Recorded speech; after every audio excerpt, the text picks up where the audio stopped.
जय जय शङ्कर हर हर शङ्कर जय जय शङ्कर हर हर शङ्कर जय जय शङ्कर हर हर शङ्कर जय जय शङ्कर.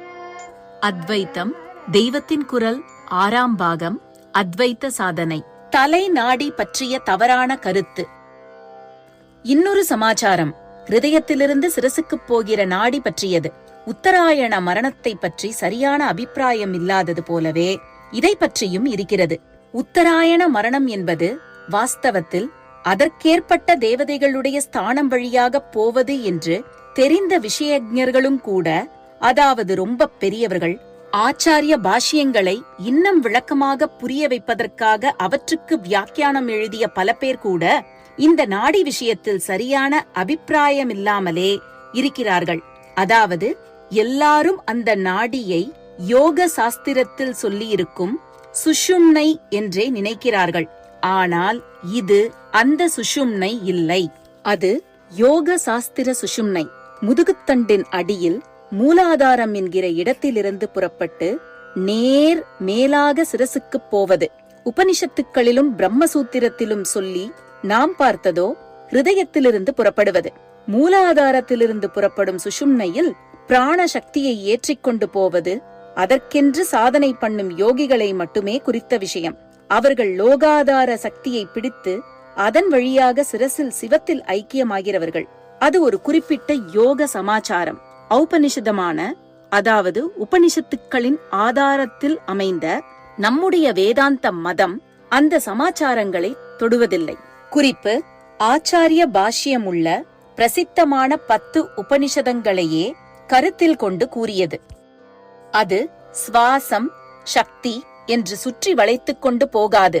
நேரே சின்ன நாணை தள்ளி இருக்கிற ஒரே நாணாக ஆக வேண்டும் என்று ஸ்ட்ரெயிட் குறிவைத்து ஞான விசாரத்தால் அலசி அந்த லட்சியத்தை அனுபவமாக்கிக் கொள்ளவே வேதாந்தம் வழிகாட்டும். ஹிருதயத்திலிருந்து புறப்படுவதாக வேதாந்தத்தில் சொல்லியுள்ள நாடிகள் ஜன சமூகம் முழுவதற்கும் வாழ்க்கை நடப்பது, முடிவது முதலியவற்றுடன் சம்பந்தப்பட்டவை. அவற்றிலே உத்கிருஷ்டமாக இருப்பதுதான் சிரசுக்குப் போகிறது. அதை உபனிஷத பிரம்மசூத்திரங்களில் ஒரு இடத்திலும் சுஷும்னா என்று சொல்லியிருக்கவே இல்லை. மூர்த்த நாடி, அதாவது சிரசில் இருப்பது அங்கே முடிவது என்றுதான் சொல்லியிருக்கிறது. ஆச்சாரியாலும் பாஷ்யத்தில் அப்படியேதான் சொல்லியிருப்பார். முக்கியமாக இந்த விஷயம் வருகிற சாந்தோக்கிய, பிருஹதாரண்யக, பிரம்மசூத்ர பாஷ்யங்களில் ஆச்சாரியால் சுஷும்னை என்று சொல்லவே இல்லை. கீதையிலும் மூர்த்ன்யாதாயாத்மனக பிராணம் என்பதாக சிரசில் பிராணனை சேர்த்து வைத்து அந்த வழியாக தேக வியோகமாவதை சொல்கிற இடத்தில் மூலம் பாஷ்யம் இரண்டிலுமே சுஷும்னையை பற்றி பேச்சில்லை. குறிப்பு: 8வது அத்தியாயம் 12வது ஸ்லோகம். ஆச்சாரியால் ஒவ்வொரு உபனிஷத்தாக பாஷ்யம் பண்ணிக் கொண்டு போகும்போது முதலில் வரும் கடோபனிஷத், பிரஷ்னோபனிஷத், தைத்திரியம் ஆகியவற்றில் மட்டும் சுஷும்னா என்று சொல்லியிருக்கிறார்.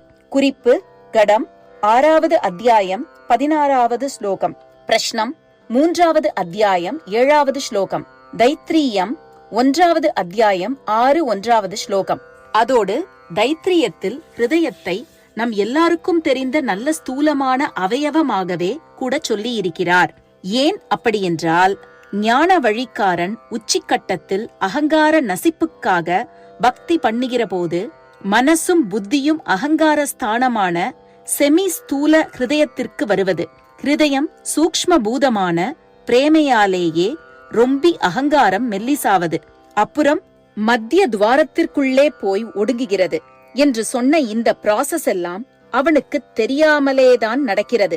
ஆத்மா நிர்குணமானது என்றால் மனசுக்கு அதில் பிடிப்பு இல்லாமல் வேகாக இருப்பதால் குரு சொல்லிக் கொடுத்தபடி மூச்சுக்கு, எண்ணத்திற்கு எங்கே வேர் என்று தெரிகிறதோ அந்த பாயிண்டில் அது இருப்பதாக அவன் வைத்துக்கொண்டு அதில் கான்சென்ட்ரேஷனை வைப்பதோடு சரி. அதுதான் ஹிருதய மத்தி என்றும் குரு சொல்லி அவன் தெரிந்து கொண்டிருப்பான். ஆனாலும் வாஸ்தவமாகவே அவனுடைய சித்தம், அதாவது அந்தக்கரணம் பூராவும் அப்போதே அங்கே போய் நிலைத்து நின்று விடாதுதான். அந்த ஸ்தானம் மாதிரி இவனுக்கு அகப்படுவதில் ஓரளவுக்கு சித்தம் நன்றாக நிற்பதோடு சரி. வாசனைகள் முழுக்க தீர்ந்து அகங்காரம் முழுக்க அழிவுபட்ட அப்புறந்தான் நிலையாக நின்றே போவது. நின்று என்றால் ஸ்டாண்ட் பண்ணுவது, ஸ்டாப் ஆவது என்று 2 அர்த்தம் இருக்கோல்லையோ? அதில் முதல் அர்த்தத்தில் ஆரம்பித்து 2ஆவதில் முடிவது. அப்படி முடிவதற்குள் ஹிருதயம், நாடி முதலியன சம்பந்தமாக நடக்கிற ப்ராசஸ் அவனுக்கு தெரிந்து நடப்பதில்லை. அதாவது அது அவன் கவனத்திற்கு வரவே வராது. அவனுடைய ஒரே கவனம், ஒரே குறி அவன் பாவனையாக பிடித்துக் கொண்டிருக்கிற ஸ்தானத்தில் வாஸ்தவமாகவே ஆத்ம ஸ்புரணம் ஏற்படுவதில்தான் இருக்க வேண்டும். சாட்சாத்காரம் ஒன்றே குறி என்று அதே தியானமாகத்தான் அவன் இருக்கணும். அதற்கு போகும் வழி என்று எதையோ கவனித்தால் அது டிஸ்ட்ராக்ஷன் தான், அதாவது திசை திருப்பல் தான். வழியை கவனித்தால் லட்சியமே போய்விடும், அப்புறம் வழியும் போய்விடும். பழைய குருடி என்று அலைபாகிற மனசோடு நிற்க வேண்டியதுதான். அம்பாள் அதோ அங்கே ஆவிர்பவித்திருக்கிறாள் என்று யாரோ சொல்கிறார் என்று வைத்துக் கொள்வோம். உடனே என்ன பண்ணுவோம்? மானசிகமாக அப்போதே அவள் இருக்கிற ஸ்தானமாக ஒரு இடத்தை பற்றி நமக்கு ஒரு பிடிப்பு உண்டாகிவிடும். மானசீகத்தை வாஸ்தவமாக்கிக் கொள்வதற்காக அந்த இடத்திற்கு ஓட்டமாக ஓடுவோம். அப்போது போகிற ரோடு என்ன, தார் ரோடா, கப்பியா என்றெல்லாமா கவனித்துக் கொண்டிருப்போம்.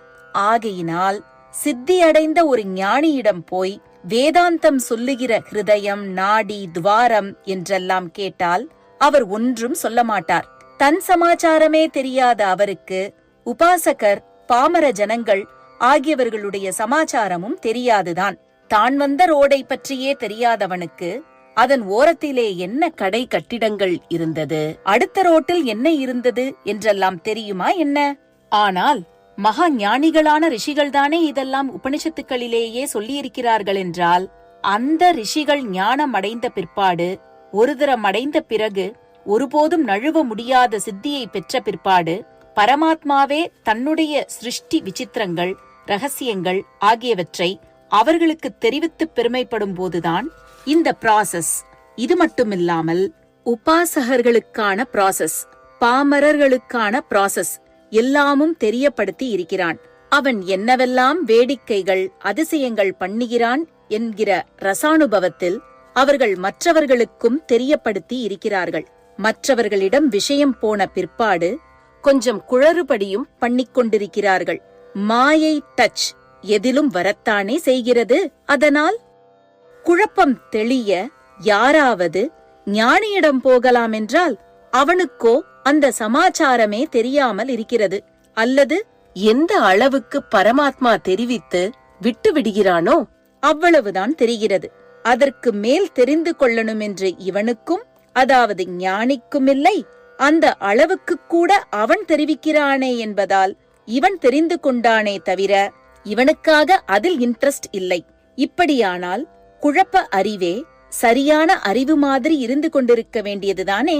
அந்த மாதிரி ஹிருதயத்திலிருந்து சிரசுக்கு போகிற மூர்த்த நாடியை யோக சாஸ்திரத்தின் சுஷும்னையாக பொதுவாக எல்லோரும் நினைத்து கொண்டிருந்த சமயத்தில் ஆச்சாரியாள் அவதாரம் பண்ணினார். அவர் பிறக்கிற போதே சர்வஜர், அவருக்கு தெரியாத விஷயமில்லை என்றாலும் மனுஷராக வந்து மனுஷர்களுக்கு வழிகாட்டுகிற போது குருமுகமாக வித்யாபியாசம் பண்ணித்தான் தமக்கு எதுவும் தெரிந்த மாதிரி பண்ணி காட்டினார். முதலில் பிரம்மச்சாரியாக குருகுலவாசத்தில் பல சாஸ்திரங்களை படித்து, அப்புறம் சந்நியாசி குருவிடமிருந்து பிரம்ம வித்யா சாஸ்திரத்தை ஸ்வீகாரம் பண்ணிக்கொண்டார். அதற்கப்புறம் குருவின் ஆக்ஞைப்படி பாஷ்யங்கள் எழுதினார். அப்படி எழுதின போது ரொம்பவும் வினயமாக ஒன்று பண்ணினார். குறிப்பு: தொடர்ந்து ஆச்சாரியாள் பண்ணியதாக ஸ்ரீசரணர்கள் கூறுவது அவருக்கே எத்தனை அற்புதமாக பொருந்துகிறது என்பதை அடியார் உலகம் உண்ணி மகிழலாம். என்னவென்றால், தாமே அனுபவியாகவும் சர்வஜராகவும் இருந்த போதிலும் அவர் சொந்த அனுபவத்தின் பேரில், சொந்த அறிவின் பேரில் எதையும் சொல்லாமல் சாஸ்திர சம்பிரதாய சிஷ்டாச்சாரங்களின் அடிப்படையிலேயே அவற்றால் அங்கீகரிக்கப்பட்ட விஷயங்களையே சொன்னார். சொந்த சோதாவில் சொன்னால் தமக்கு நடக்கிற மாதிரியே எல்லாருக்கும் நடக்குமானால் தானே அது சரியாக வரும். அப்படி எங்கேயாவது நடக்குமா? சொந்த ஹோதாவிலேயே சொன்னால்தானே பௌத்த ஜைனாதி தர்ஷன்கள் லோகம் முறை தப்பிப்போகும்படி பண்ணி சரி செய்ய நாம் வந்திருக்கிறோம் என்று நினைத்து தம்மை அடக்கிக் கொண்டு தம் மூலமாக ட்ரெடிஷனையே பேசவிட்டார். அப்போது ஆத்மாபிவிருத்திக்கு சம்பந்தமில்லாத விஷயங்களில் ட்ரெடிஷனல் பிலீஃப் சரியில்லாவிட்டால் கூட அதில் கை வைக்க வேண்டாம், தாம் கை வைத்தால் மற்றவர்களுக்கும் இடம் கொடுத்து போய் கட்டுவிட்டுவிடும் என்று நினைத்து வழக்கில் வந்த நம்பிக்கைகளை அனுசரித்தே தாமும் சொல்லிக் கொண்டு போனார். வேதாந்த சாஸ்திரம் சொல்லும் ஹிருதயம், நாடிகள், சமாச்சாரம் அப்படிப்பட்ட ஒன்றுதான். அதுகளை பற்றி தெரிந்து கொள்வதால் ஒருவித ஆத்ம லாபமும் இல்லை, தெரியாததால் நஷ்டமும் இல்லை. யோக சாஸ்திரங்கள் சொல்லும் சுஷும்னை முதலான நாடிகளுக்கும் இதற்கும் இது ஒரு பெரிய வித்தியாசம். அங்கே, அதாவது யோக சாஸ்திரங்களில் இப்படி அபியாசம் பண்ணி இன்னின்ன நாடியில் பிராணசக்தியின் சஞ்சாரத்தை உண்டாக்கி ஏற்றி கீற்றி எல்லாம் பண்ணி இன்னின்ன பலன் அடைந்து கொள் என்று ஜீவன் அவற்றை குறித்துச் செய்யக்கூடியதாக பல விஷயம் சொல்லியிருக்கிறது. அவற்றில் ஆத்மா அபிவிருத்திக்கானவையும் உண்டு. ஆனால் நம்முடைய வேதாந்த சாஸ்திர நாடிகள் ஹிருதயம், மத்தியத்வாரம் இவை விஷயமாக ஒருத்தன் என்னவும் பண்ணி என்ன பலனும் பெற முடியாது. இவனுடைய வாழ்க்கை முறை எப்படி இருக்கிறதோ, உபாசனையும் ஆத்ம விசாரமும் எப்படி இருக்கிறதோ அதற்கேற்க இவனுடைய ஜீவபாவம் ஆட்டோமேட்டிக்காக அந்த நாடிகளில் அல்லது மத்தியஸ்தானத்தில் சேரும். அவ்வளவுதான். யோக சாஸ்திரத்தில் நாடிகளில் ஒருத்தன் தன் முயற்சியால் உண்டாக்குகிற பிராண சஞ்சாரங்களாலேயே அவனுடைய வாழ்க்கையும் சாதனையும் ரூபமாகின்றன. வேதாந்தத்திலோ அவனுடைய வாழ்க்கை முறையையும் சாதனையையும் பொறுத்தே அவன் வசமில்லாமல் நாடி இத்தியாதிகளில் சிலது நடக்கிறது. ஆகையால் அந்த சிலதை தெரிந்து கொள்வதால் அவனுக்கு ஒரு லாபமும் இல்லை, தப்பாகவே தெரிந்து கொள்வதாலும் கூட ஒரு நஷ்டமும் இல்லை. தலை நாடி பற்றிய தவறான கருத்து நாளை தொடரும். ஜெய ஜெய சங்கர, ஹரஹர சங்கர. மகா பெரியவா சரணம். ஜெய ஜெய சங்கர, ஹர ஹர சங்கர. ஜெய ஜெய சங்கர, ஹர ஹர சங்கர. ஜெய ஜெய சங்கர.